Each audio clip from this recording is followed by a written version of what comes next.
Hello दोस्तों, फिर से एक नई वीडियो में आपका बहुत बहुत स्वागत है। इस वीडियो में हम डिस्कस करेंगे फंडामेंटल राइट। फंडामेंटल राइट क्या होते हैं, इसको हम डिस्कस करेंगे। तो फंडामेंटल राइट कवर होते हैं भाग 3 में। कितने में? भाग 3 में। Fundamental right, fundamental right. अब भाग में कवर होते हैं तो भाग के अंतर्गत आर्टिकल आते हैं। तो ये कितने आर्टिकल से लेकर के कितने आर्टिकल तक कवर होते हैं? तो ये 12 से लेकर के 35 तक कवर होते हैं। आर्टिकल 12 से लेकर के 35 तक। इसको हिंदी में कहते हैं मौलिक अधिकार। मौलिक अधिकार। अब मौलिक अधिकार का मतलब समझ लो। मौलिक अधिकार का मतलब ये होता है कि जैसे आप भारत में जन्म ले लिए ना, तो यहाँ के आपको मौलिक अधिकार यहाँ के मिल जाएंगे।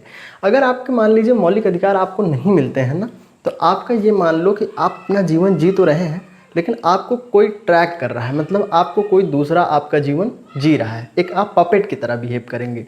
मान लीजिए आपको पढ़ने की आज़ादी ना दी जाए, तो क्या आपका विकास हो पाएगा? बिल्कुल नहीं हो सकता। मान लो आपको एक्सप्रेशन यानी कि अभिव्यक्ति की आज़ादी ना दी जाए, तो क्या आप जो है सही से विकास कर पाएंगे? बिल्कुल नहीं कर पाएंगे। आप जी तो रहे हैं, लेकिन आपको कोई ट्रैक कर रहा है, आप किसी दूसरे के द्वारा जी रहे हैं।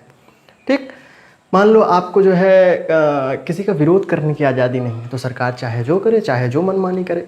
तो ये बेसिकली ऐसे राइट हैं, ऐसे फंडामेंटल राइट्स हैं जो कि आपके जीवन को संचालित करने के लिए, आपको जीवन जीने के लिए बहुत ही महत्वपूर्ण है।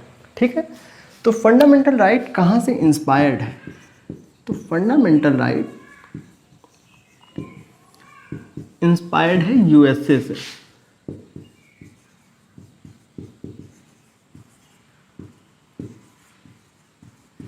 ठीक है, यूनाइटेड स्टेट ऑफ अमेरिका से। वहाँ पे एक बिल ऑफ राइट होता है, तो उसी बिल ऑफ राइट से ये लिया गया है। Bill of right.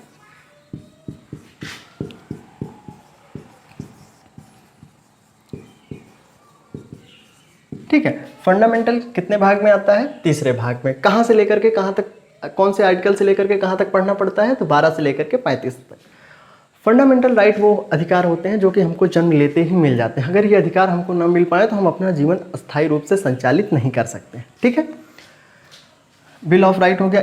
अब एक क्वेश्चन और पूछ सकता है कि भारतीय संविधान में किस भाग को मैग्ना कार्टा कहा जाता है? तो भाग 3 को, पार्ट 3 को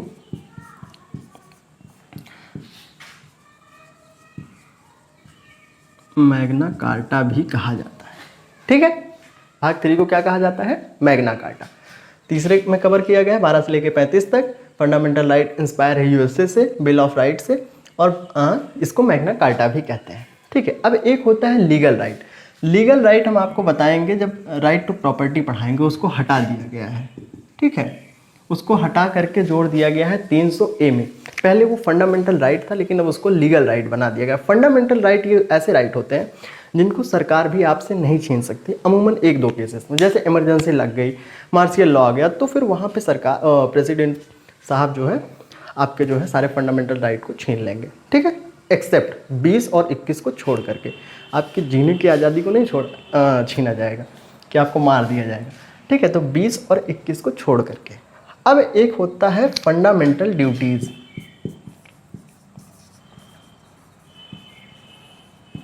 फंडामेंटल ड्यूटीज, इसका उससे कोई संबंध नहीं है, लेकिन बता दे रहे हैं, थोड़ा पता हो तो ज़्यादा अच्छा रिलेट कर पाओगे। फंडामेंटल ड्यूटीज़ का मतलब होता है कि हमारा राष्ट्र के प्रति कुछ दायित्व होता है, कुछ जिम्मेदारियां होती है। जैसे हमको अपने राष्ट्र का सम्मान करना चाहिए, और झंडे का सम्मान करना चाहिए, ब्रदरहुड की, भाईचारे की भावना होनी चाहिए, या जो हमारे पूर्वज हैं जो देश की लड़ाई के लिए लड़े हैं उनका सम्मान करना चाहिए, प्रकृति का सम्मान करना चाहिए। जैसे एग्जाम्पल से समझो, जैसे आपके स्कूल में एक कोड ऑफ कंडक्ट होता होगा, एक पर्चा क्लास में, डोर में कहीं चिपकाया रहता होगा।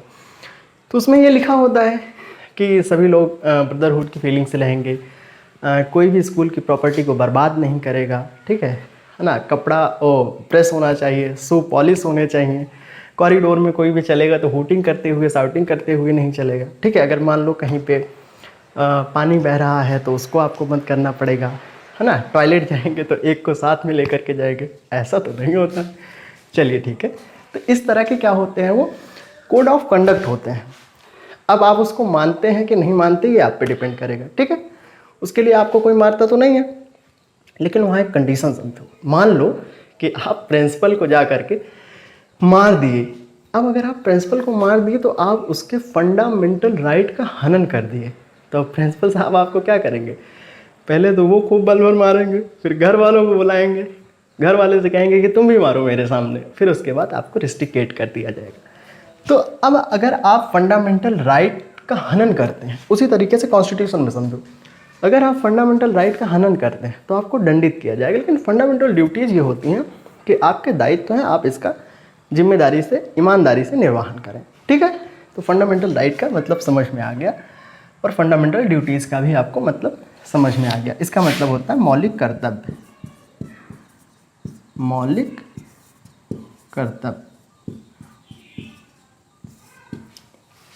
ठीक है। अब हम आगे चलते हैं।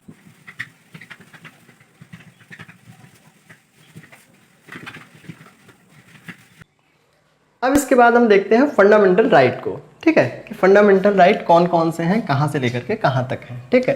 तो इसकी एक ट्रिक है, पहले उसको लिख लो, E F E R E, और थोड़ा सा यहाँ गैप करके फिर यहाँ से आर लिख लो। बहुत प्यार से समझ में आ जाएगा, 1 मिनट लगेगा। देखो, E F E R E R, E F E R E R, ठीक, इतना याद करना है, E F E R E R. देखो, ई से राइट टू इक्वालिटी,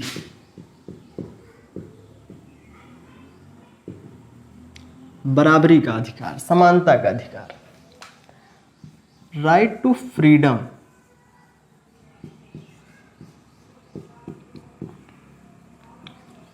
स्वतंत्रता का अधिकार। अब इसे right against exploitation, right against exploitation, शोषण के विरुद्ध अधिकार, एक्सप्लॉय,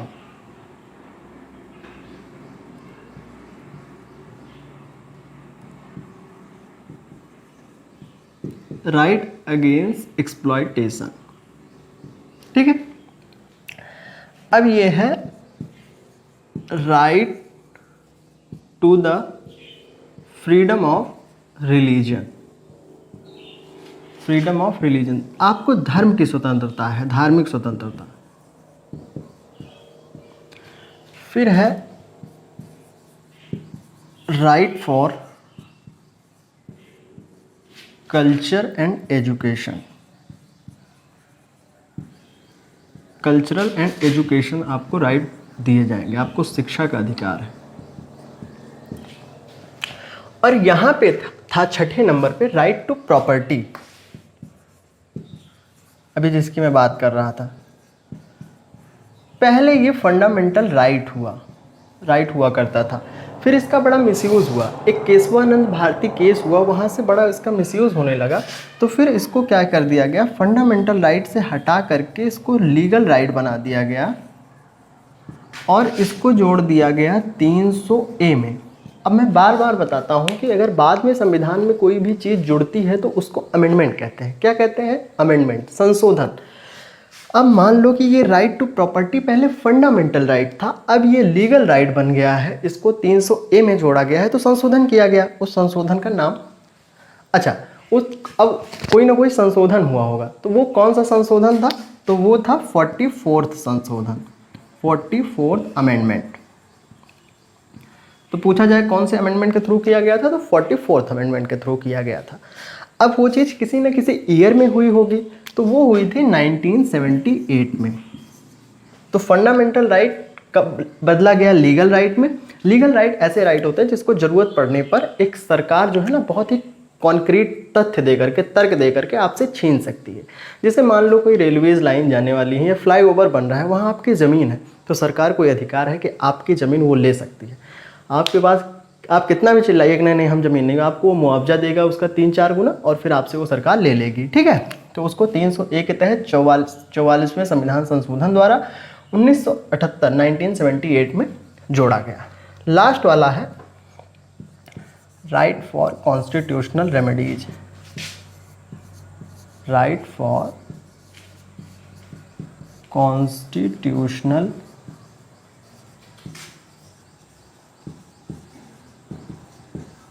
रेमेडीज। ठीक, अगर आपका मान लीजिए कि फंडामेंटल राइट का हनन होता है तो आप सुप्रीम कोर्ट का दरवाज़ा खटखटा सकते हैं। रेमेडीज़ का मतलब होता है उपचार, उसकी दवाई है। कॉन्स्टिट्यूशन में ये व्यवस्था की गई है कि अगर आपका फंडामेंटल राइट का, अगर कोई फंडामेंटल राइट के, आपके फंडामेंटल राइट को कोई इन्फ्रिंज करता है, वायलेट करता है, तो फिर आप जो है कॉन्स्टिट्यूशन में एक व्यवस्था की गई है कि आप सुप्रीम कोर्ट के दरवाजे खटखटा सकते हैं। ठीक है, सुप्रीम कोर्ट आपका संरक्षक है। अब इसमें से किस आर्टिकल के बीच में कौन कौन कवर होता है?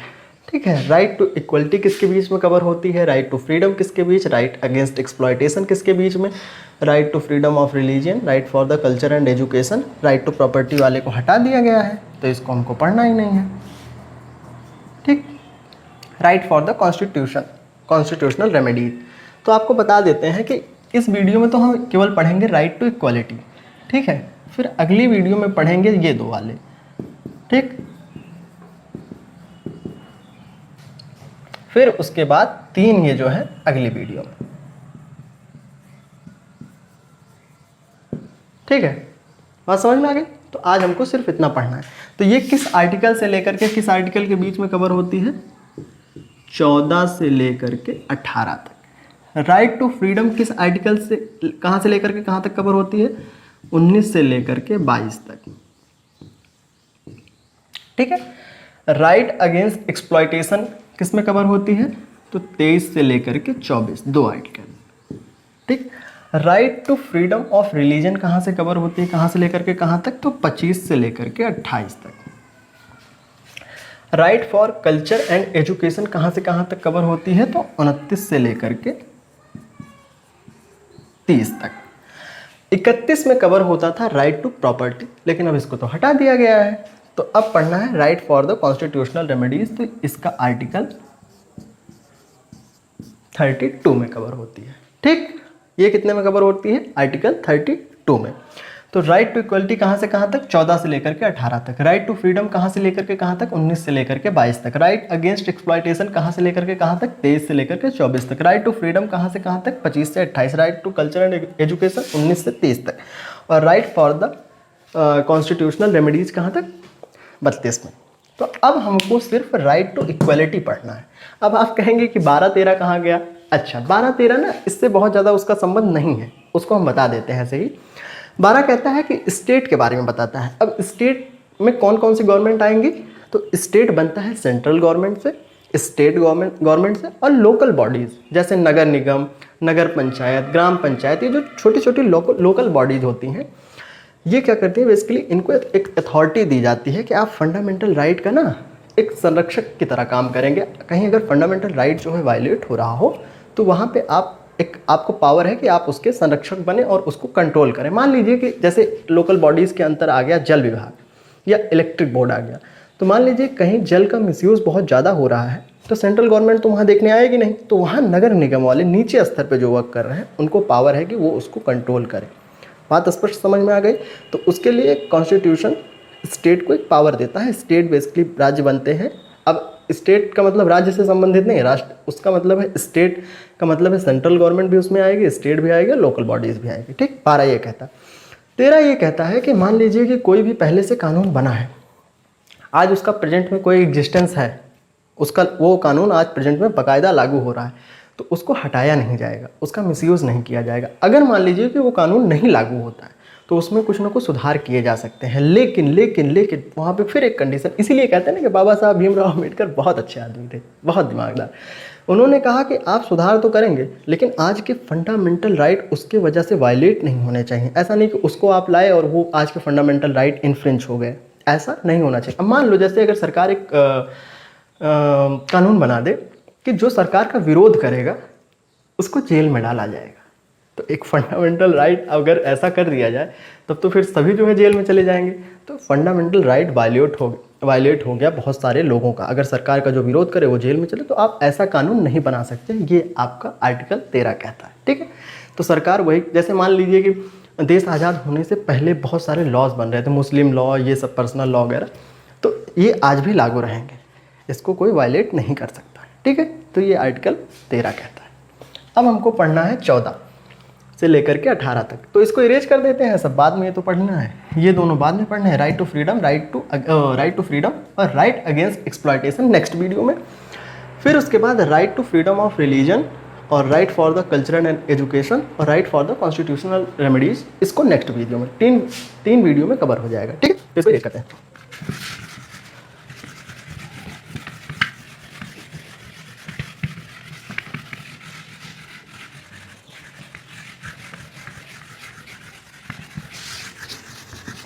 अब हम देखेंगे आर्टिकल 14 से लेकर के 18 तक, आर्टिकल 14 से लेकर के 18। ठीक है, ये होता है right to equality, right to equality, समानता का अधिकार।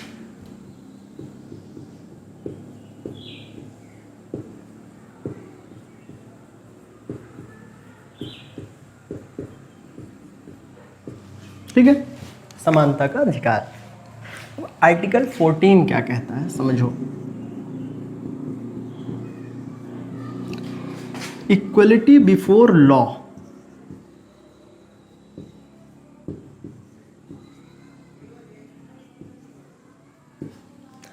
पुरुष हो, महिला हो, कोई भी, अमीर गरीब, छोटा बड़ा बुजुर्ग, कोई भी हो, वो कानून के समक्ष बराबर है। मान लीजिए कि अगर एक आदमी है, नॉर्मल आदमी है, हेलमेट नहीं लगाया, उसका चालान कटा तो उसको चालान देना पड़ा।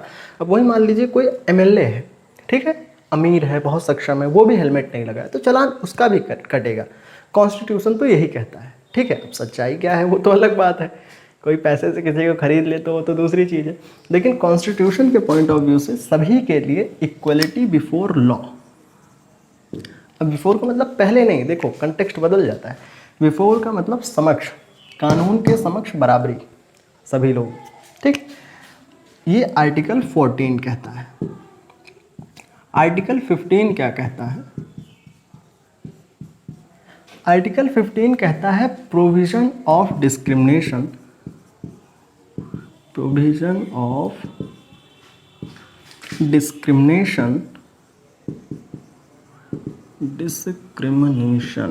भेदभाव ऑन द बेसिस ऑफ,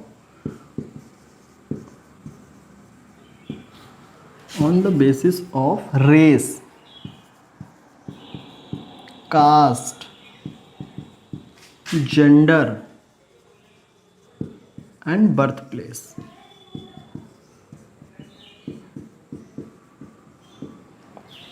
ठीक है, मान लीजिए कि अब ये क्या कहता है 15 आर्टिकल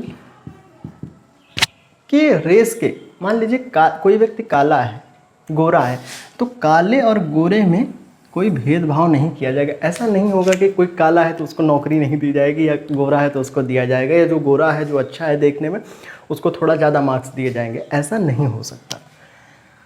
कास्ट, जाति के दृष्टिकोण से भी कोई भेदभाव नहीं होना चाहिए। अब आप कहेंगे कि आरक्षण, तो आरक्षण का दृष्टिकोण ये है ना कि मान लो वही चीज़ हमने कहा कि कॉन्स्टिट्यूशन जो है ना हर भावात्मक चीज़ को नहीं समेट सकता। अब देखो, जैसे मान लीजिए कि तुम यहाँ पे हो और कोई व्यक्ति यहाँ पे है और इन दोनों की रेस कराओगे तो कौन जीतेगा? जो यहाँ पे है वही जीतेगा। अब ये जब बराबरी पे नहीं है तो जीतेगा तो यही।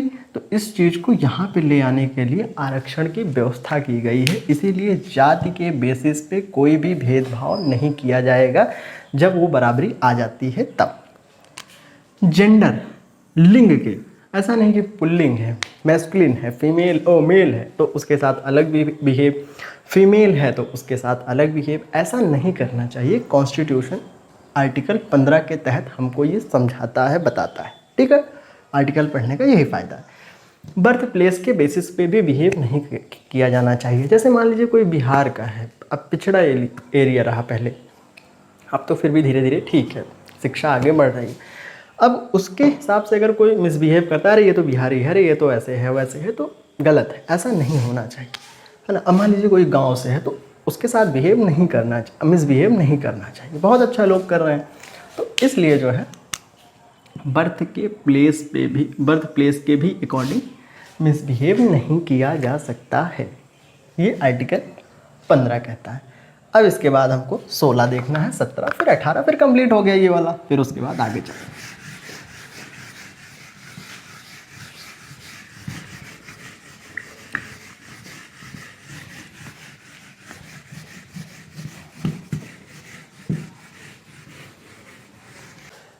अब इसके बाद हमको देखना है आर्टिकल 16, 15 हो गया, 14 हो गया। आर्टिकल 16 को याद करने का तरीका है पद से, ठीक है, पद से। बहुत सारी नौकरियां 16 साल के बाद जो है, 16 साल के बाद आप एलिजिबल हो जाते हो, जैसे एयरफोर्स वगैरह में, ठीक है। तो इसमें क्या कहा गया है, equal opportunity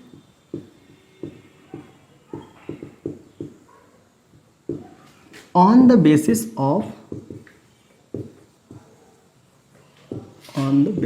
of public employment।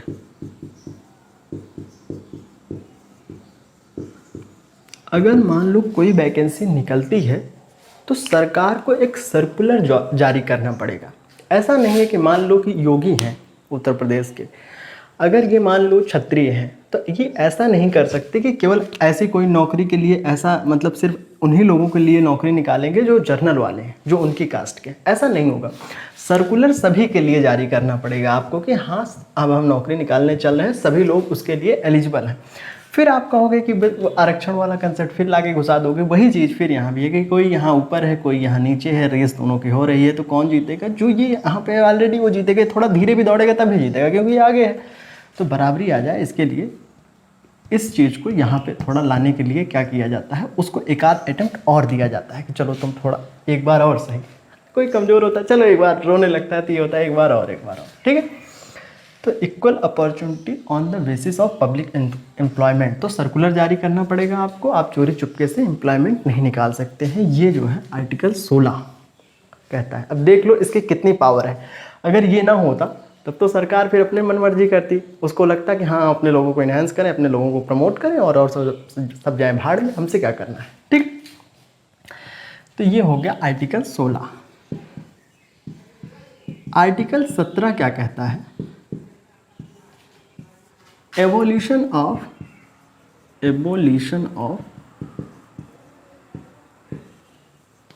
Untouchability.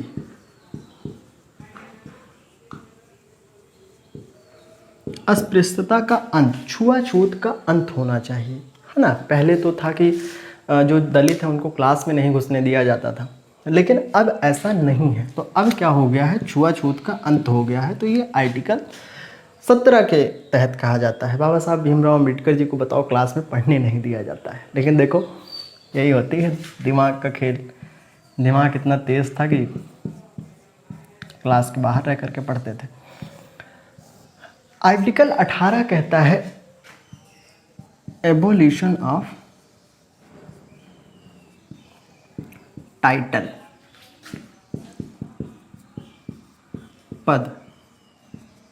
पद का अंत हो गया है। अब पहले क्या होता था कि आदमी अपने नाम के साथ टाइटल लगाते थे, महाराजा धीराज, है ना, राय बहादुर, है ना, ऐसे ऐसे करके लगाते थे, बड़े सरकार, लंबरदार तो इस तरीके से पहले टाइटल लगाए जाते थे। लेकिन जो है अब हुआ क्या कि इनका अंत कर दिया।